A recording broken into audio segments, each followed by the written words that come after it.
भैया तुम आगे बढ़ो, हम तुम्हारे साथ हैं। थोड्याच दिवसांपूर्वी शिवसेनेच्या महिला पदाधिकाऱ्यांनी आमदार संग्राम जगताप यांच्या उपस्थितीत राष्ट्रवादी काँग्रेस पक्षात प्रवेश केला आहे। यानंतर अनिल भैया राठोड यांचे कट्टर समर्थक उभाठा शिवसेना उपशहर प्रमुख लंकेश हरबा यांनी अनेक कार्यकर्त्यांसमवेत राष्ट्रवादी काँग्रेस अजित पवार गट पक्षात जाहीर प्रवेश केला। यामुळे महाविकास आघाडीत फूट पडल्याचं चित्र दिसत आहे। तसेच महाविकास आघाडीचे उमेदवार अभिषेक कळमकर यांच्या अडचणीत वाढ झाली आहे।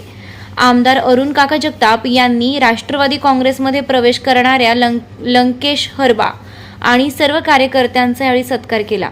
यावेळी माजी आमदार अरुण काका जगताप, अविनाश भुले, संजय चोपडा, मंगला गुंदेचा, अरुणा गोयल, संगीता हरबा, पैलवान सतीश अप्पासाहेब हरबा, लंकेश नागाप्पा हरबा, शिवसेना उपशहर प्रमुख ओंकार हरबा, शिवा काळभोर, विजय लंगोटे, संतोष होनराव, अशोक काटकर, किशोर हरबा, नारायण हरबा, दिलीप तोडकर, अरुण हरबा, तेजस गुंदेचा, राजू हरबा, संतोष गुजर, अक्षय हरबा, रुपेश हरबा, निखिल सूर्यवंशी, जावेद शेख, छगन हुच्चे, उमेश दहिडे, सागर गोंधळे, शंकर पंगुडवाले आदी उपस्थित होते।